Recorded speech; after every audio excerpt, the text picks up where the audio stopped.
বিসমিল্লাহির রহমানির রহিম। আসসালামু আলাইকুম প্রিয় শিক্ষার্থীরা, আশা করি তোমরা সবাই ভালো আছো। আজকে অষ্টম শ্রেণীর প্যাটার্নের এমসিকিউ এসকিউ সকলগুলো সমাধান করব। তোমাদের বৃত্তি পরীক্ষায় যে ধরনের প্রশ্ন আসতে পারে তোমাদের প্রশ্নগুলো অ্যানালাইসিস করে আমি বাছাইকৃতভাবে অনেকগুলো প্রশ্ন তৈরি করছি, যেগুলো হচ্ছে যে শিখতে পারলে তুমি সব ধরনের প্রশ্নের অ্যান্সার করতে পারবা। এগুলা বেশিরভাগ হচ্ছে যে বারবার বারবার তোমাদের বোর্ড পরীক্ষা এগুলা ছিল। তো তোমাদের যারা বৃত্তি পরীক্ষা দিবে বিশেষ করে তোমরা ক্লাসটাই মনোযোগ সহকারে প্রথম থেকে শেষ পর্যন্ত দেখবা।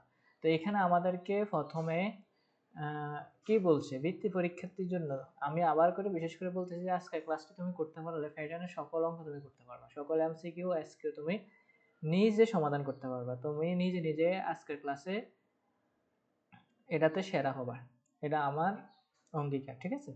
এখানে আমাদেরকে বলছে 20-এর মৌলিক গুণনীয়ক কোনটি। স্যার গুণনীয়ক তোমাকে আগে সর্বপ্রথম জানতে হবে। গুণনীয়ক কি?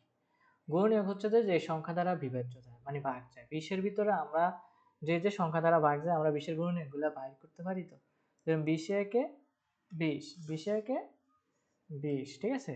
তারপর আমরা জানি 4-5 20, এটাও জানি 4-5 20। তারপর আমরা জানি 10 দুগুণে 20।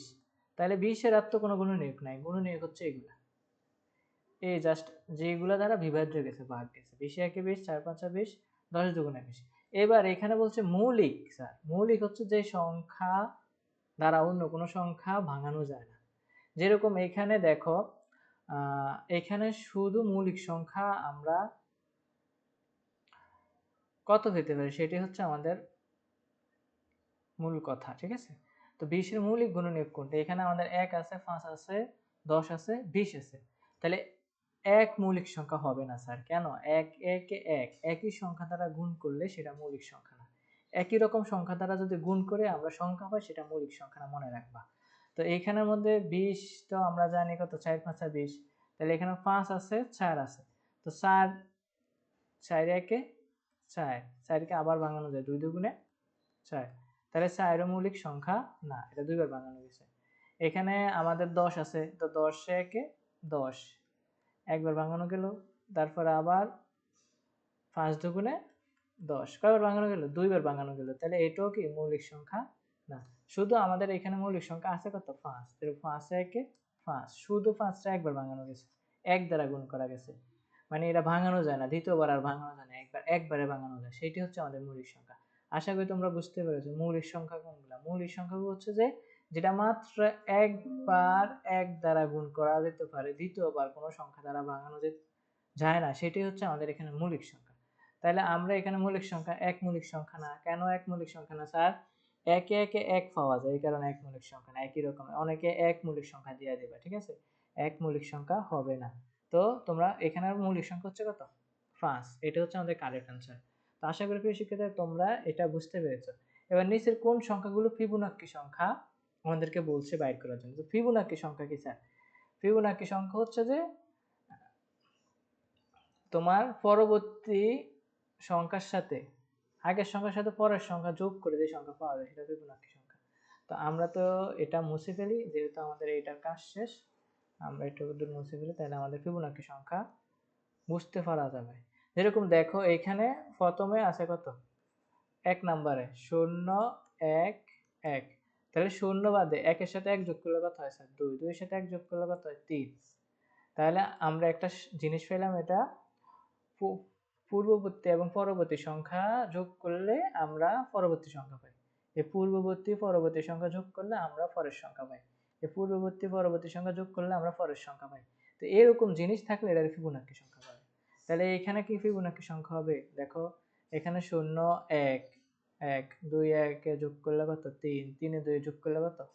5 হওয়ার কথা, বাট এখানে কত? 4। এটা হবে না, এটা হবে না, এটা কারেক্ট না।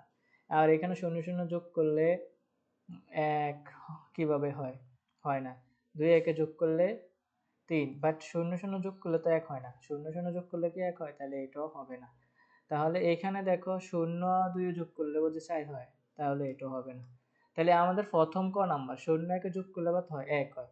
2 1 এ যোগ করলে কত হয়? 3 হয়। তাহলে এটা হচ্ছে ফিবোনাক্কি সংখ্যা। এটা হচ্ছে ফিবোনাক্কি সংখ্যা। এটা তো আমাদের কারেক্ট অ্যান্সার। আশা করি প্রিয় শিক্ষার্থীরা তোমরা ফিবোনাক্কি সংখ্যা বুঝতে পেরেছো। ফিবোনাক্কি সংখ্যা ছাড়া আবার বলে দিই, পূর্ববর্তী সংখ্যা পরবর্তী সংখ্যা যোগ করে এর পরের সংখ্যাটা পাওয়া যায়। তো তো 0 একে যোগ করলে 1 পাওয়া যায়, 1 একে যোগ করলে 2 পাওয়া যায়, 2 একে 2 যোগ করলে 3 পাওয়া যায়। এটা সিস্টেমটা এরকম 0 যোগ 1 সমান 1। তারপর এটা যোগ করলে 1 যোগ 1 কত 2, আবার 1 যোগ 2 যোগ করলে কত 1 যোগ 3। তাহলে আমরা পরবর্তী সংখ্যা 2 এর লগে 3 যোগ করলে কত পাবো 5। এরকম হচ্ছে ফিবোনাক্কি সংখ্যা। এগুলো হচ্ছে কি ফিবোনাক্কি সংখ্যা। তো এবার আমরা দ্বিতীয় প্রশ্ন চলে যাই। 1 থেকে 15 পর্যন্ত ক্রমিক স্বাভাবিক জোড় সংখ্যার সমষ্টি কত? 1 থেকে 15 পর্যন্ত ক্রমিক স্বাভাবিক সংখ্যার সমষ্টি কত? তাহলে 1 থেকে 15 পর্যন্ত আমরা 2 জানি জোড় সংখ্যা, 4 জানি জোড় সংখ্যা, 6 জানি, 8 জানি, 10 জানি, 12 জানি, 14 জানি। তাহলে এগুলো সবগুলার সমষ্টি, জোড় সংখ্যার সমষ্টি কত আমরা হিসাব করে দিই। 4 এ 2 6, 6 এ 6 12, 12 8 এ 20, 20 এ 10 এ 30, 30 এ 12 হচ্ছে 42, 42 এ 14 56। তাহলে আমাদের ক নাম্বার অ্যান্সার? এটাই তো কারেক্ট অ্যান্সার। আশা করি তোমরা বুঝতে পেরেছো। এবার 1 থেকে 25 পর্যন্ত মৌলিক সংখ্যা কতটি? তাহলে এবার তোমার মৌলিক সংখ্যা কতটি তোমাকে বাইর করতে হবে সমাধান। তাহলে আমরা জানি 1 মৌলিক সংখ্যা না, 2 হচ্ছে মৌলিক সংখ্যা থেকে শুরু। কত থেকে মৌলিক সংখ্যা শুরু? 2 থেকে। সবসময় মনে রাখবা মৌলিক সংখ্যা 2 থেকে শুরু। তাহলে 2 একটা মৌলিক সংখ্যা, 3 একটা মৌলিক সংখ্যা, সরি 5 একটা মৌলিক সংখ্যা, 7 একটা মৌলিক সংখ্যা, তারপরে 11 একটা মৌলিক সংখ্যা, তারপরে হচ্ছে 13 একটা মৌলিক সংখ্যা, 17 একটা মৌলিক সংখ্যা, 19 একটা মৌলিক সংখ্যা, তারপরে 23 একটা মৌলিক সংখ্যা। তাহলে আমাদের মৌলিক সংখ্যা কটা হয়েছে? 1টা 2টা 3টা 4টা 5টা 6টা 7টা 8টা 9টা। তাহলে আমাদের কারেক্ট অ্যান্সার 9টা। এগুলো হচ্ছে মৌলিক সংখ্যা, কারণ এগুলো অন্য কোনো সংখ্যা দ্বারা আমরা ভাঙাতে পারবো না। ঠিক আছে, আশা করি তোমরা বুঝতে পেরেছো। এখানে আমাদের বিজোড় স্বাভাবিক সংখ্যা প্যাটার্নের বীজগাণিতিক রাশি নিচে কোনটি সমর্থন করে? বিজোড় স্বাভাবিক সংখ্যা। তাহলে আমরা যদি এখানে 1 ধরি, 2 একে 2 হয়, এটা হবে না। যদি এখানে 1 ধরি, 3 একে 3 যোগ, এটা হয়তো না। তার মানে বিজোড় স্বাভাবিক সংখ্যা সমষ্টি। এখানে যদি 2 যদি স্যারে কয়ের মান মনে করি হচ্ছে এগুলা 1 2 3 4, তাহলে আমি প্রথম সংখ্যা যদি বাইর করি 2 গুণ 1 সমান সমান কত 2 হয়, 2 গুণ 2 সমান কত হয় 4 হয়। আমার কি কইছে বীজগাণিতিক রাশি, বিজোড় স্বাভাবিক সংখ্যার বীজগাণিতিক রাশি বাইর করতে হবে। ঠিক আছে, এখান থেকে বিজোড় স্বাভাবিক, তাহলে এই প্যাটার্ন হবে না, 2 ক হবে না। তো 3 ক প্লাস 1, তাহলে 3 এর মান 1 প্লাস 1, তাহলে 3 একে 3 যোগ 1 4।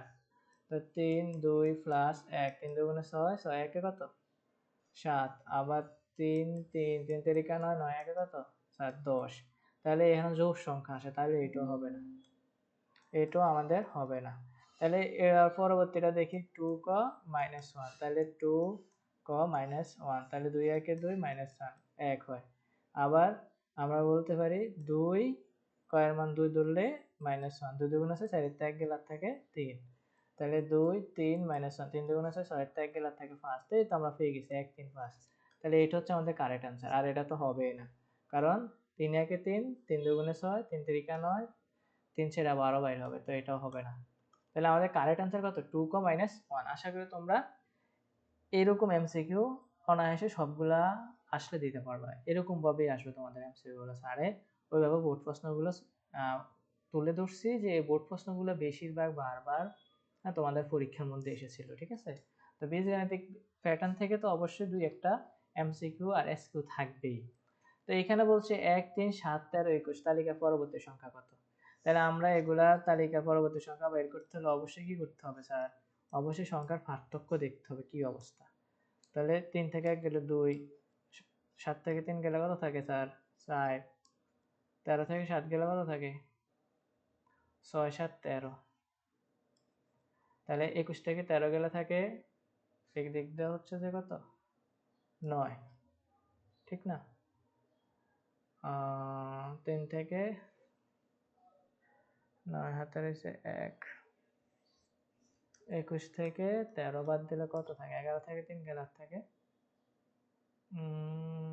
8 3 11, সরি 8, এটা একটু কনফিউজ ছিলাম তো, এটা 8। তাহলে এখানে একটা জিনিস বাড়তেছে, দেখো প্রতি সংখ্যা ঘর পর কত করে বৃদ্ধি করতেছে 2 করে, 2 এর পর 4, 4 এর পরে 6, 6 এর পরে 8, 8 এর পরে হবে কত 10, 10 এর সাথে কত যোগ করে দিব 31, 21 যোগ 10 তাহলে কত হয় 31। তাহলে আমাদের এই সংখ্যাটা হচ্ছে পরবর্তী সংখ্যা। এখানে হয়েছে প্রথম 6টি বিজোড় স্বাভাবিক সংখ্যার যোগফল কত। তো মনে রাখবা বিজোড় স্বাভাবিক সংখ্যার যোগফলের সূত্র হচ্ছে ক স্কয়ার, তাহলে এখানে 6 স্কয়ার মানে 6 6 36, সেটা হচ্ছে আমাদের কাঙ্ক্ষিত অ্যান্সার। প্রথম 6টি বিজোড় স্বাভাবিক সংখ্যার যোগফল, বিজোড় স্বাভাবিক সংখ্যা সমষ্টির সূত্র হচ্ছে ক স্কয়ার, কি ক স্কয়ার, এটা মনে রাখবা ক স্কয়ার। তো মোটামুটি আমরা 7 নম্বর অঙ্কটা সলভ করতে পেরেছি। এরপর আমরা দেখি আমাদের আর কি অঙ্ক আছে। 26 সংখ্যাটিকে দুইটি ভিন্ন মৌলিক সংখ্যায় সমষ্টি রূপে কতভাবে প্রকাশ করা যায়। তাহলে আমরা মৌলিক সংখ্যা জানি কত, আমরা জানি 23 একটা মৌলিক সংখ্যা, 23 একটা মৌলিক সংখ্যা, 3 একটা মৌলিক সংখ্যা, তাহলে 26, ঠিক আছে নি। তাহলে আমরা আরেকটা জানি 19 একটা মৌলিক সংখ্যা, 7 একটা মৌলিক সংখ্যা, তাহলে হয় 26। কয় উপায়ে করা যায় স্যার? 2 উপায়ে করা যায়। এরকম প্রশ্ন আসলে এরকম ভাবে সমাধান বের করে করার চেষ্টা করবা।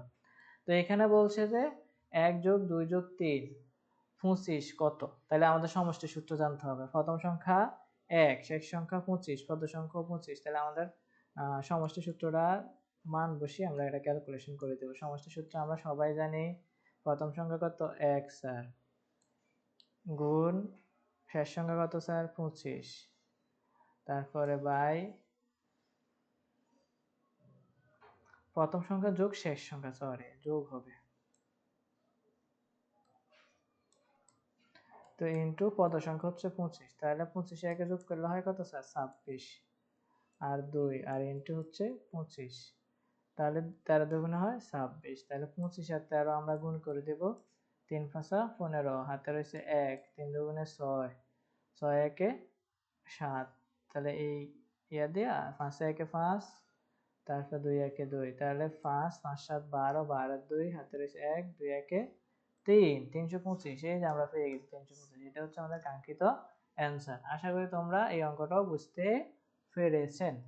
তো এখানে বলছে 3 5 8 12, তালিকার পরবর্তী সংখ্যা কত, সেম, খুব সহজভাবে আমরা এটা করতে পারি।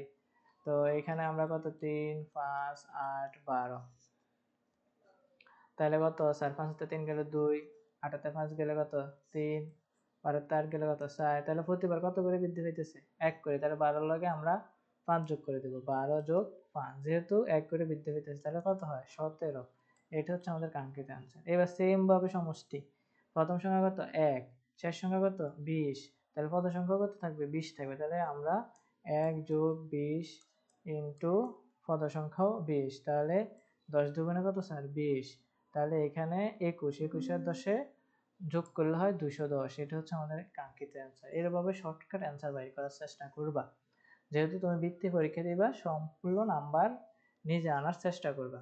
এইখানে আমাদেরকে বলছে খালি ঘর স্থান কত বসবে, তাহলে এখানে দেখো 1 3, 3 একে 3, 3 তিরিকা 9, 3 একে 3, 3 তিরিকা 9, 3 নং 27, 3 27 81, তাহলে আমাদের খালি ঘরে কত হবে 9 হবে, এটা হচ্ছে আমাদের কাঙ্ক্ষিত অ্যান্সার।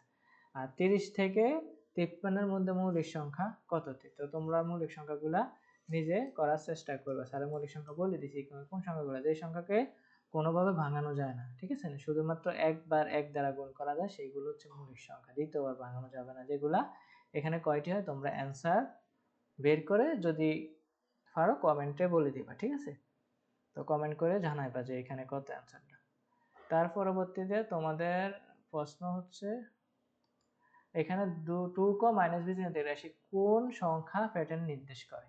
তাহলে স্যার আমরা ক এর মান জানি, ক এর মান হচ্ছে 1 2 3 4 এগুলা, তাহলে আমরা 2 ক এর মান 1 বসালে -1, তো 2 একে 2, 2 তে 1 গেলে আর থাকে 1, তো 2 2 -1, 2 দুগুণে 6, 4 তে 1 গেলে আর থাকে কত স্যার 3, আর 2 3 দুগুণে 6, 6 তে 1 গেলে আর থাকে স্যার কত 5, তারপরে 2 4 1, 4 দুগুণে 8, 8 তে 1 গেলে আর থাকে কত স্যার 7, তাহলে 1 3 5 7 এগুলো কি সংখ্যা স্যার, এগুলো সব বিজোড় সংখ্যা। তাহলে কি সংখ্যাকে নির্দেশ করে, কোন প্যাটার্নকে, বিজোড় সংখ্যা প্যাটার্নকে নির্দেশ করে। আশা করি প্রিয় শিক্ষার্থীরা তোমরা আজকে ক্লাসের প্যাটার্নের যতগুলা এমসিকিউ করাইছি ওই এমসিকিউর ভিতর থেকে এসকিউ গুলো আসবে, ওইভাবেই আসবে, এগুলার বাইরে কোনো অঙ্কই আসবে না তোমাদের।